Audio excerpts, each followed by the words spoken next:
Je ne le dirai jamais assez, pensez à toujours bien affûter vos outils, qu'il s'agisse d'outils tranchants comme la demi-lune, le couteau à parer, mais aussi pour des lames d'haleine losange, comme ici.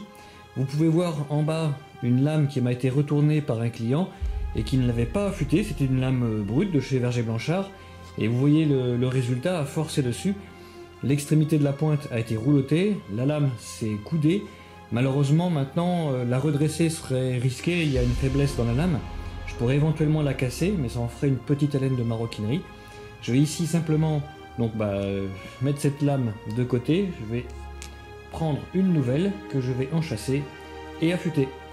Première étape, avant d'enchasser la lame donc sur le manche, je vais ici légèrement poncer la bague en laiton parce qu'elle est très anguleuse.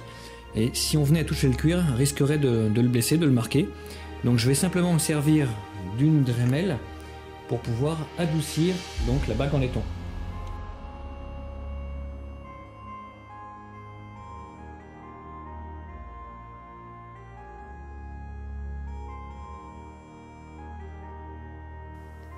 Voici la bague en laiton après ponçage. Je vais donc maintenant fixer la lame sur le manche.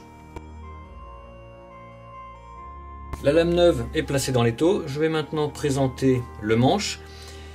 Je respecte toujours donc le plat du manche ici, parallèle à l'axe principal, ou en tout cas la face principale de mon losange.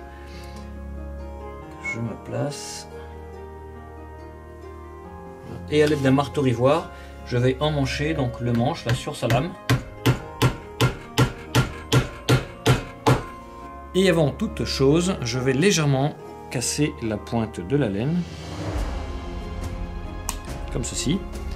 Je vais maintenant commencer avec un grain 180. Je vais préparer les 4 faces, bien sûr aussi créer les 2 petits plats supplémentaires qui n'existent pas actuellement sur cette lame losange. Donc tout ça à l'aide de mon grain 180.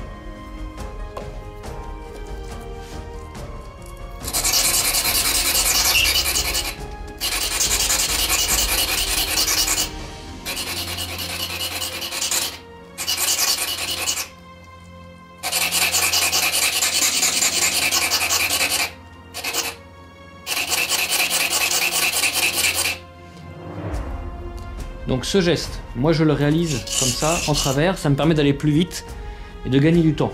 Pour sécuriser votre geste, ce que vous pouvez faire aussi, c'est simplement ce geste. Ça permet d'éviter de faire tourner la lame et d'éventuellement faire disparaître les 4 faces de la laine losange. Mais ce geste donc est plus sécurisant, effectivement, mais il est plus long, car votre course sur le papier abrasif est plus court.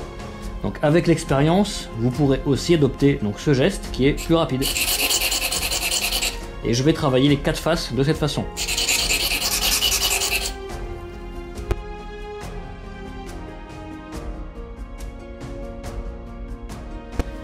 Donc le papier abrasif s'utilise plutôt avec de l'eau, mais comme ici j'ai une toute petite lame, si je mets un peu d'eau, ça va me faire une espèce de pâte et je vais moins bien discerner donc justement les 4 faces de mon losange, ce que j'ai impérativement besoin de conserver. Donc je préfère travailler donc à sec sur mon papier abrasif. Ce n'est donc pas le plus efficace, mais ça fonctionne très bien et au moins je garde une bonne visibilité sur ma lame. Si pendant l'affûtage vous vous apercevez que vous avez une face plus petite qu'une autre, ici donc vous avez cet axe qu'on retrouve ici sur la laine, donc qui n'est pas centré. Ce qu'il va tout simplement falloir faire pour rééquilibrer, ce n'est pas très compliqué, donc continuer avec le grain 180. Je vais simplement continuer à poncer cette face qui est la plus petite des deux, ce qui va me permettre de déplacer cet axe qui les sépare, et je vais ainsi rééquilibrer les faces de mon haleine. Donc je ponce la face qui est plus petite. Une fois que j'ai retiré donc les stries d'usinage sur ma lame, je vais maintenant créer les 2 petites faces supplémentaires qui se trouvent en bout de la laine. Simplement comme ça, je garde un angle assez doux, surtout pas comme ça.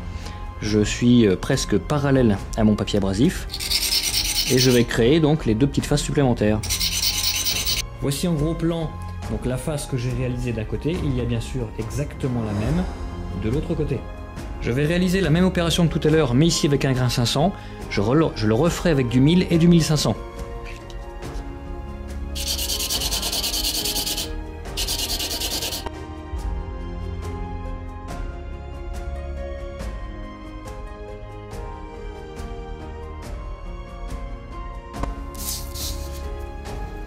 Je suis maintenant sur mon dernier papier abrasif, ici le 1500. Donc contrairement à tout à l'heure où je faisais des gestes en aller-retour, ici je vais simplement fuir la lame. Je vais me poser comme ça et je vais faire ce geste. Si je fais une lame qui se trouve à côté, je vais faire le geste posé, donc c'est-à-dire je vais fuir comme ça,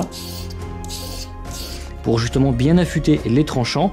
Et pour la pointe, je vais me contenter de faire ce geste.